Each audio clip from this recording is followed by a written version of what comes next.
just part of it. You know, there's entertainers and there's competitors, and I totally understand that. And my job is to compete, and that's what I'm focused on doing. Of course, we're doing this mid-game, but you know, it's something that I'll get used to. And for real? Somebody call me Junior too. Come on up, When I pulled up, I thought you was Junior. I got put on my face. Stop right here for me.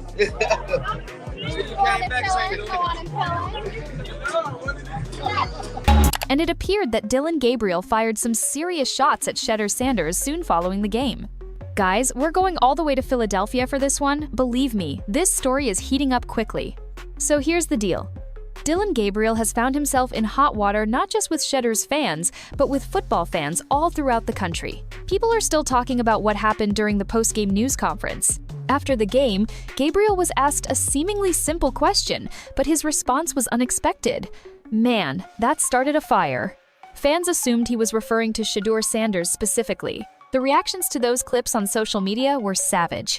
Some fans termed it disrespectful, while others claimed Gabriel was simply being honest, but the tension was palpable. Now this is when things become interesting. The timing of his remarks made them appear purposeful. Emotions were high after a tough game, and instead of keeping his cool, Gabriel said something that many saw as a direct shot at Shedeur.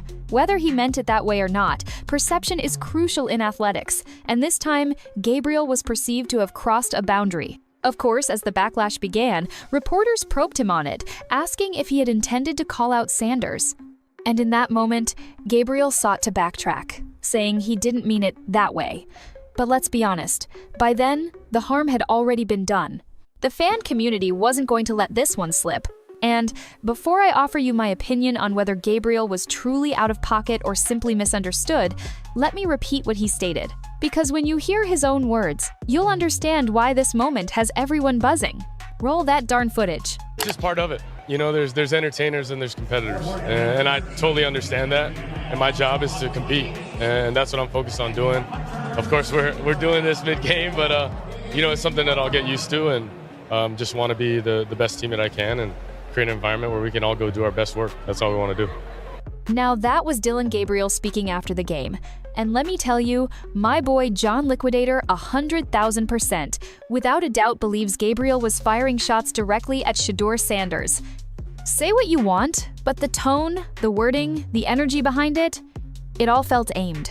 And honestly, it's hard to ignore the eerie similarities to that infamous Dan Lanning moment back when Shedeur and Coach Prime rolled into Eugene. Remember what Lanning said? "We're out here playing for championships. They're out here playing for clicks." That statement still echoes to this day. And now, Gabriel's words feel like a remix of that same sentiment, almost as if history is repeating itself in real time. For those who have been following me for a while, you already know I've never had the warmest feelings toward Oregon, and to be real, that disdain stretches to just about anyone tied to that program. So when Gabriel made his comments, I couldn't help but notice the familiar undertone. It wasn't just casual post-game talk, it carried weight, and it demanded a response. And here's the thing, Gabriel knew he had to face the music. The questions at the press conference weren't light, and he was put on the spot to explain exactly what he meant. The moment became bigger than just another player giving his opinion. It turned into a statement that had people connecting dots, questioning motives, and wondering if Shedeur was once again the target of subtle disrespect. So when Gabriel addressed it in front of the cameras, the tension was undeniable.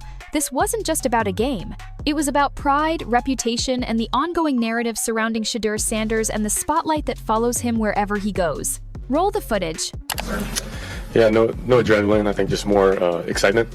You know, get to wake up and go to game day. So that was a lot of fun, and I think that process, getting back into it, was good. But yeah, it was a lot of fun. There's a certain rush that comes with stepping onto the field on game day. But for this quarterback, it wasn't about nerves or adrenaline. Instead, he described it as something else, pure excitement. The kind of energy that builds the moment you wake up, knowing that today isn't just another practice. It's the real thing.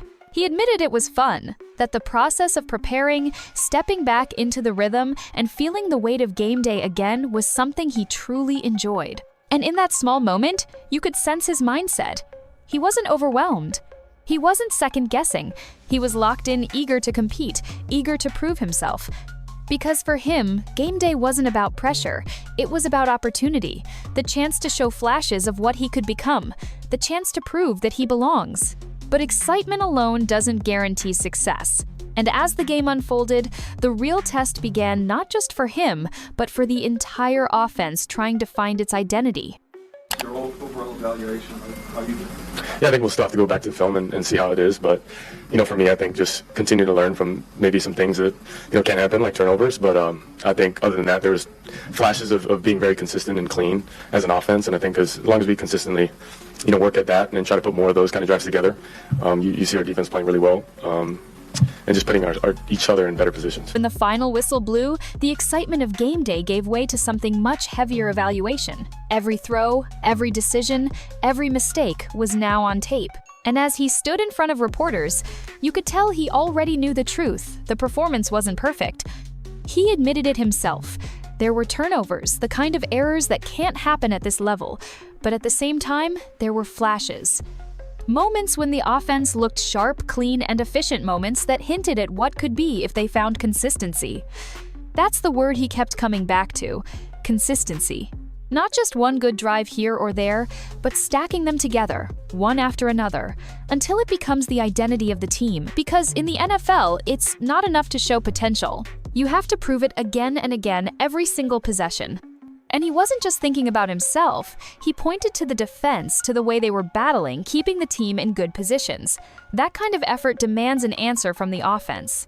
It demands efficiency. It demands leadership. But even with the positives, there was still an unshakable shadow. One play that stood out, one decision that left everyone wondering, because in football, a single mistake can change everything. And for him, it did.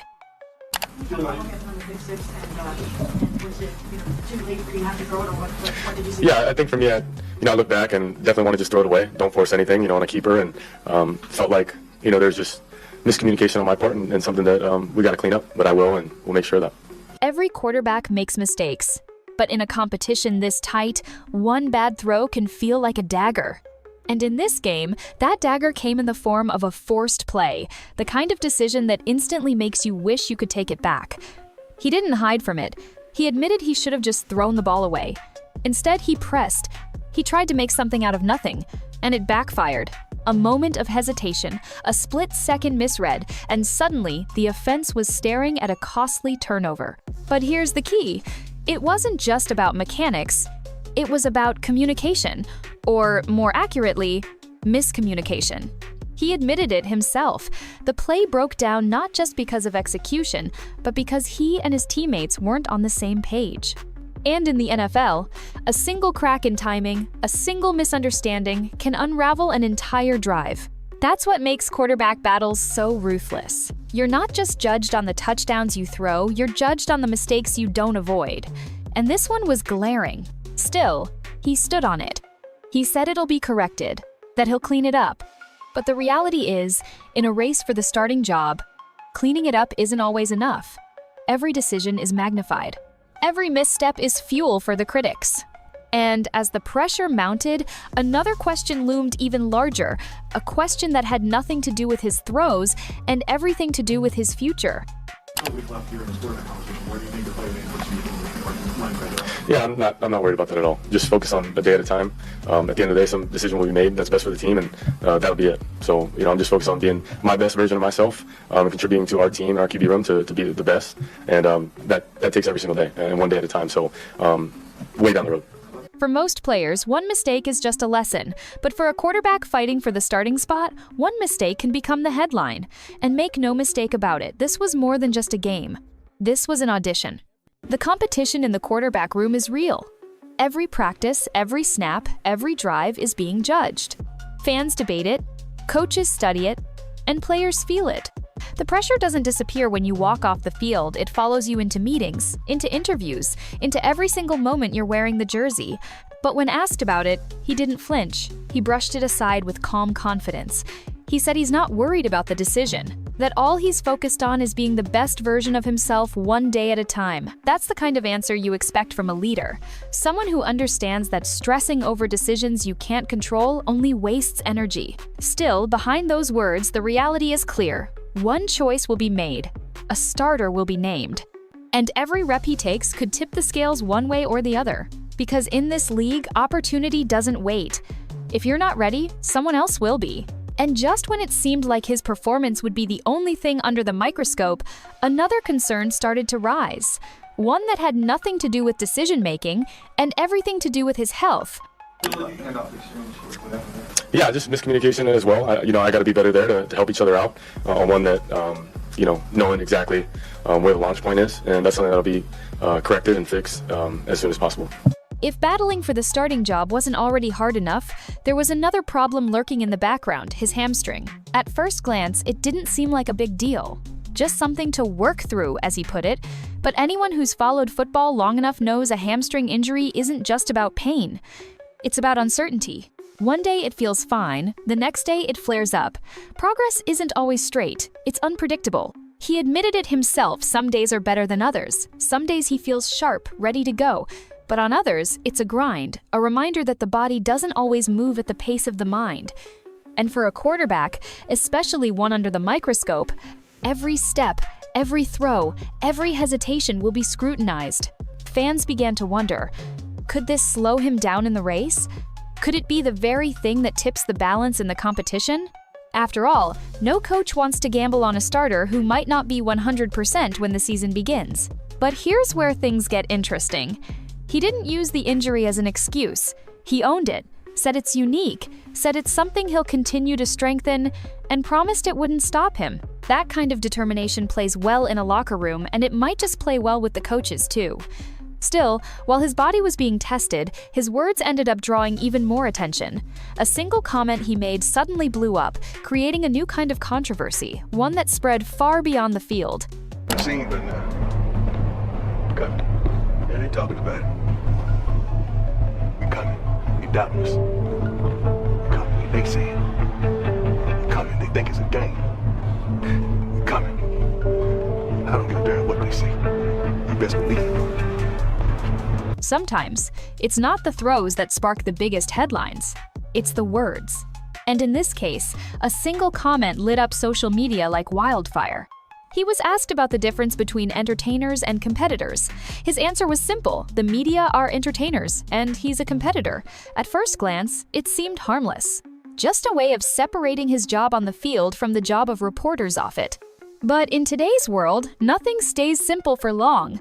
The quote spread, twisted, reshaped. Online debates fired up. Some fans claimed it was a subtle shot at the media. Others argued he was dismissing the role reporters play. In the blink of an eye, a straightforward comment had turned into a controversy.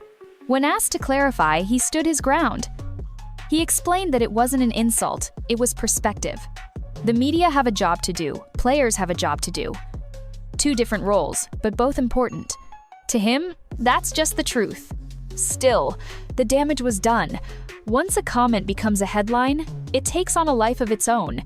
And in a quarterback competition, where every move is dissected, it gave critics more fuel to question him. But through it all, he didn't waver. He doubled down on who he is, a competitor. Someone who isn't distracted by noise, who isn't shaken by outside opinions. And as the debate swirled, he got back to doing what really mattered, proving himself on the field. Which brought him face to face with one of the most valuable situations a quarterback can ever experience, the 2-minute drill. Every quarterback dreams of those moments, the clock ticking down, the pressure mounting, and the game hanging on your shoulders. That's the 2-minute drill, the ultimate test of poise, decision-making, and leadership. He got that opportunity early, and for him, it wasn't just practice, it was proof. Proof that he could handle the most stressful scenario in football. Because here's the reality, nearly 86% of NFL games come down to a 2-minute situation at the end of a half or the end of the game. If you can't execute there, you can't win.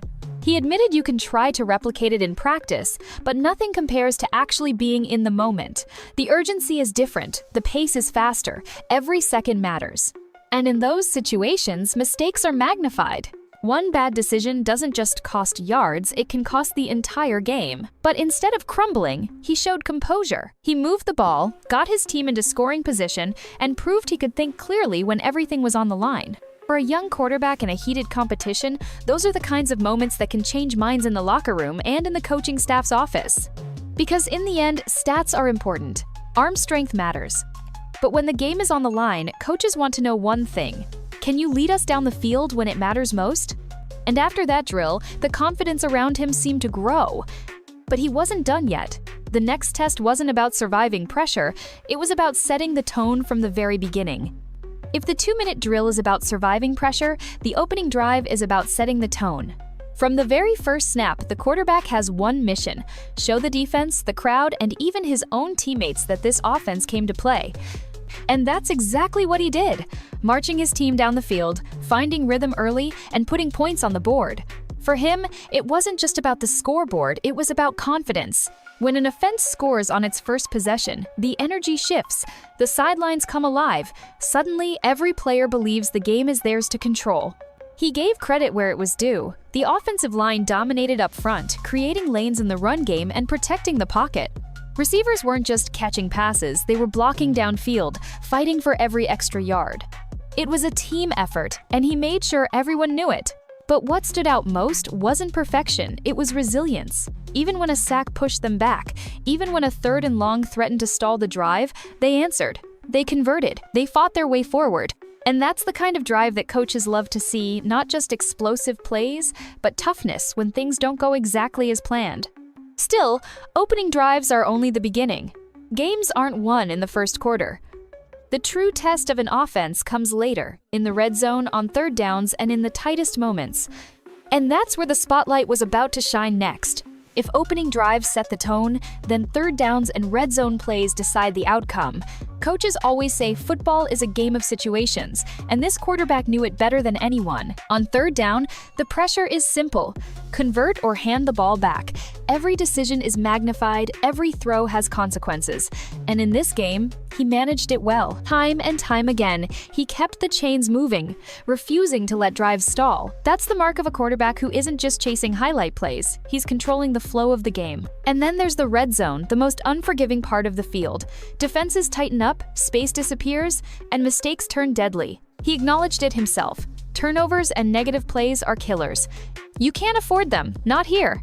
But when the offense executed cleanly, when they stayed ahead of the chains, the results spoke for themselves. Points went up. Drives ended the way they're supposed to with the ball in the end zone, or at least 3 on the board. It wasn't perfect, but it showed growth, and more importantly, it showed potential. Because for a quarterback fighting for the starting role, coaches aren't just looking at the scoreboard, they're watching the decisions. They're asking, can he protect the football? Can he control the tempo? Can he deliver when the field gets small and the pressure gets big? And while the critics had their doubts, he seemed to answer those questions with quiet confidence. But then, just when the analysis and questions were piling up, he delivered a message, one raw, emotional, and impossible to ignore. A message that wasn't just about him, but about the entire team. After all the analysis, the breakdowns, and the questions about injuries and competition, he left the room with one statement that silenced the noise. His words weren't polished, they weren't scripted, they were raw. We're coming. He repeated it again and again, almost like a warning not just to the reporters in the room, but to every team in the league that might be doubting them. The tone was fiery, defiant, and filled with the kind of conviction you can't fake. We're coming! They think it's a game! We're coming! In that moment, it didn't matter if he was battling for the starting spot, if his hamstring was sore, or if critics were dissecting every mistake. What mattered was belief. Belief in himself. Belief in his teammates. Belief that this team wasn't just going to show up, they were going to shock people. It was the kind of message that resonates in a locker room. The kind of statement that can turn doubters into believers.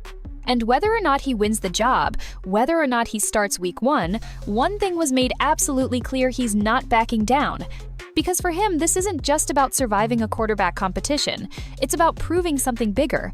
That no matter what people say, no matter how much they doubt, they're coming.